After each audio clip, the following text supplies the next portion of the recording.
Student, आप लोग कैसे हैं?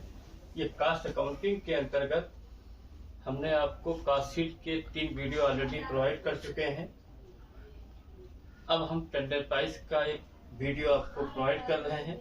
इसकी थ्योरी हमने ऑलरेडी पिछले वीडियो में आपको प्रोवाइड कर दी है। हम डायरेक्ट क्वेश्चन पर आते हैं। यहाँ पर जो है opening stock of raw material आपका जो है 11,000 दिया हुआ है। क्लोजिंग रॉ मटेरियल का स्टॉक आपका 7,000 है। प्रोडक्टिव वेजेज 1,66,000 है। मटेरियल परचेज आपका 1,23,000 है। सेल्स आपकी 2,83,000 है। इनडायरेक्ट एक्सपेंसेस 26,000 है। और फिनिश ओपनिंग स्टॉक आपका निल है और क्लोजिंग फिनिश स्टॉक आपका 58,000। The number of machine part manufactured during the 3 months was 4,400। मतलब 4,400 आपका जो है मशीन के पार्ट बनाए गए हैं। And the price is to be quoted for 1,296। मतलब 4,400 के अनुसार आपको कास्ट शीट बनानी है और 1,296 के अनुसार आपको टेंडर बनाना है। In order to realise the same percentage of profit as for the period were rendered. मतलब आपका जो प्रॉफिट परसेंटेज होगा वो उसी प्रकार होगा जिस प्रकार आपने कास्ट शीट में जो है निकाला है। अब आप डायरेक्ट क्वेश्चन का जो है आंसर की बात करते हैं। इसमें आपको जो है 2 चीजें करनी पड़ेंगी। पहला ये है कि आपको 4,400 के अनुसार आपको कास्ट शीट बनानी पड़ेगी या स्टेटमेंट ऑफ कास्ट बनाना पड़ेगा और 12,096 के अनुसार आपको टेंडर प्राइस बनानी पड़ेगी। अब स्टेटमेंट ऑफ कास्ट में देखिए, स्टेटमेंट ऑफ कास्ट लिख दिया। आउटपुट 4,400 मशीन्स हो गए। Particular total cost, cost per unit. Opening stock of raw material 11,000 दिया हुआ है। मटेरियल परचेज आपका 1,23,000 है और आपका 1,34,000 आ गया। अब less closing stock of raw material 7,000 घटा दिए तो 1,27,000 जो बचेगा वो मटेरियल कंज्यूम आ जाएगा। इसके बाद जो है ऐड यहाँ पर प्रोडक्टिव वेजेज दी हुई, प्रोडक्टिव वेजेज में जुड़ जाती है तो ऐड प्रोडक्टिव वेजेज 1,66,000 तो प्राइम कास्ट आपका 2,93,000 आ गया। इसके बाद यहाँ पर इनडायरेक्ट एक्सपेंसेस दिए, ये फैक्ट्री ओवरहेड के आइटम होते हैं।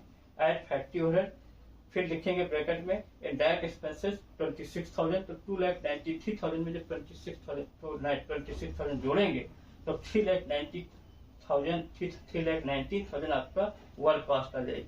और यहाँ पर ऑफिस एक्सपेंसेस नहीं दिया है, ऑफिस ओवरहेड नहीं दिया है तो ऐड ऑफिस ओवरहेड लेल कर देंगे तो 3,19,000 ही कास्ट ऑफ प्रोडक्शन आ जाएगा। अब हम आपको ऑलरेडी बता चुके हैं कि कास्ट शीट के अंतर्गत जो है यहाँ पर आपकी 4,400 यूनिटें आपकी दी हुई है और आपको 12,096 के अनुसार टेंडर प्राइस बनाना है तो आपको 4,400 के अनुसार जो है मेटल कंज्यूम 1,27,000 को 4,400 से डिवाइड करेंगे तो 28.86 आ जाएगा। फिर प्रोडक्टिव वेजेज आपकी 1,66,000 है, इसको 4,400 से डिवाइड करेंगे 37.73 आ जाएगा। फिर प्राइम कास्ट 2,93,000 को अगर 4,400 से डिवाइड करते हैं 66.59 आ जाएगा। इसके बाद 26,000 को जब 4,400 से डिवाइड करेंगे 5.91 आ जाएगा और 3,19,000 को जब आप जो है 4,400 या 4,400 से डिवाइड करेंगे तो आपका 72.50 आ जाएगा। तो इसके बाद ऑफिस एक्सपेंसेस आपका निल है तो वही 72.50 ही आपका cost of production per unit आ जाएगा। इसके बाद सबसे बड़ी दूसरी इसमें समस्या ये, यहाँ पर ओपनिंग फिनिश स्टॉक दिया है, क्लोजिंग फिनिश स्टॉक दिया हुआ है तो आपको स्टेटमेंट ऑफ प्रॉफिट आपको अलग से बनाना पड़ेगा। उसके लिए हम क्या करेंगे, ओपनिंग फिनिश स्टॉक निल दिया हुआ ले लिया। फिर कास्ट ऑफ प्रोडक्शन जो आपने ऊपर 3,19,000 निकाली थी इसको इसमें जोड़ देंगे तो यहाँ पर ओपनिंग स्टॉक है नहीं तो 3,19,000 जो फिगर थी वो ले लिया।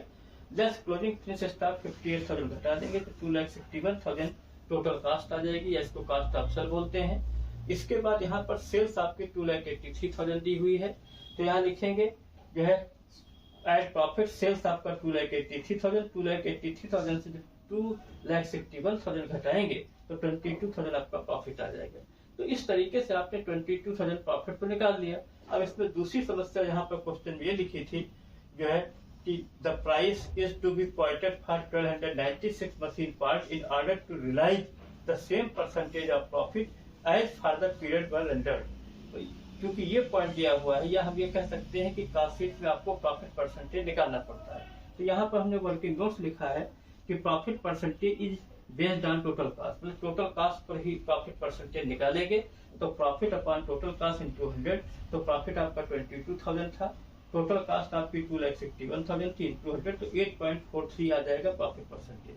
यहाँ पर हमने ऐसा क्यों किया, इसका एक सीधा नियम यह होता है कि प्रॉफिट का परसेंटेज तो हमेशा सेल पर ही निकलता है, लेकिन अगर प्रॉफिट का परसेंटेज सेल पर निकालते हैं और वो पॉइंट में आता है, तो जब भी पॉइंट में आपका प्रॉफिट परसेंटेज सेल का आए तो आप सेल का परसेंटेज ना निकाल करके टोटल कैश या कास्ट ऑफ प्रोडक्शन का निकाल दीजिए। तो इसी पॉइंट को ध्यान देते हुए हमने जो है सेल का परसेंटेज ना निकाल करके 22,000 डिवाइडेड बाई 2,61,000 इंटू 100, तो 8.43 आ गया। अब आ जाइए, हमें 12,096 के अनुसार टेंडर प्राइस बनानी है। तो यहाँ लिखेंगे टेंडर प्राइस, ब्रैकेट लिखेंगे 12,096 मशीन्स। अब यहाँ लिखेंगे कास्ट ऑफ प्रोडक्शन। देखिए पहले आपका 4,400 के अनुसार आपकी कास्ट ऑफ प्रोडक्शन और प्रॉफिट दिया था, अब आपको जो है 12,096 के अनुसार निकालना है। तो यहाँ लिखेंगे cost of production 12.96 into 1,296 into 72.50, तो 93,960 आपकी जो है कास्ट ऑफ प्रोडक्शन 12,096 के अनुसार आ गई। एट प्रॉफिट परसेंटेज आपने 8.43 आपने निकाला था टोटल कास्ट, पर यहाँ लिखेंगे at profit 8.43 into 93,960 divided by 100, तो 7,920 आ जाएगा। और इसको 93,960 में जब जोड़ देंगे 7,920, तो आपका 1,01,880 आपकी सेल्स आ जाएगी, जो आपकी यहाँ पर डिमांड थी। मतलब कहने का मतलब ये है कि टेंडर प्राइस जो है कास्ट शीट का जो है बहुत ही छोटा सा रूप है, उसमें हर चीजें लगभग शामिल होती हैं। तो सबसे पहले तो हमने 12,096 की हमने जो है टोटल कास्ट निकाली, 93,950 आ गया। एट प्रॉफिट 7,920 जोड़ दिया, तो 1,01,880 आपकी सेल्स आ गई, जो आपकी जो है टेंडर प्राइस के रूप में पूछी गई थी। यही इसमें करना था।